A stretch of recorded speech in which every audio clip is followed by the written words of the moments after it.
Usually, every day we make sure na ma-check namin yung overall health ng players para in the future may iwasan natin yung mga possible injuries.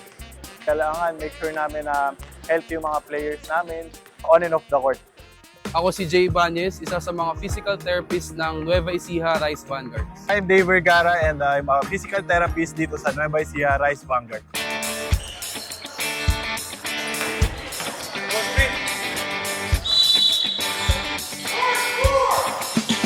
So, every day sa practice, dumadating kami ng maaga dito sa gym, mga 5:30. So, pagdating sa gym, tinatanong namin sila, kinakamusta namin yung players, kung okay ba sila. Every day, hindi naman pare-parehas yung mga players na iniinda. So sa araw-araw, iba-ibang players, every day may treatment, every day may recovery. Kasi physical therapist, napaka-importante ng alagaan yung players and to make sure na healthy sila before the game. Make sure na magkakaroon kami ng assessment before sila makabalik ng training or game.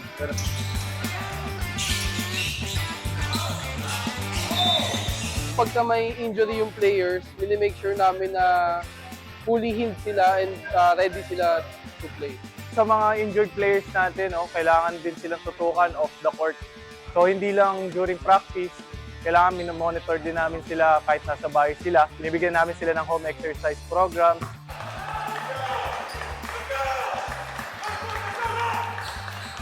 Mga treatments na ginagawa namin sa players, siyempre release. Yan, meron din tayong mga pang-recovery sa kanila like yung tapping, dry needling, and kung ano pa mang kailangan nila.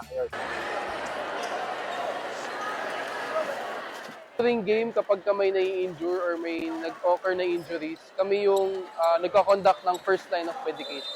So, merong isang incident na kung saan si JC Marcelino, no, kalaban namin is Pangasinan, nagkaroon siya ng cut dun sa head niya. Sa PT kami yung unang kailangan maging responded dun sa injury niya. Kailangan namin mag-provide ng first aid doon sa kanya para ma-stop yung bleeding doon sa ulo niya.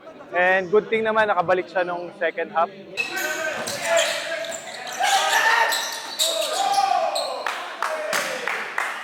Alam naman nating mahaba yung season ng MPBL. So as a physical therapist, kami po bahala sa mga players natin ng Nueva Ecija Rice Vanguards.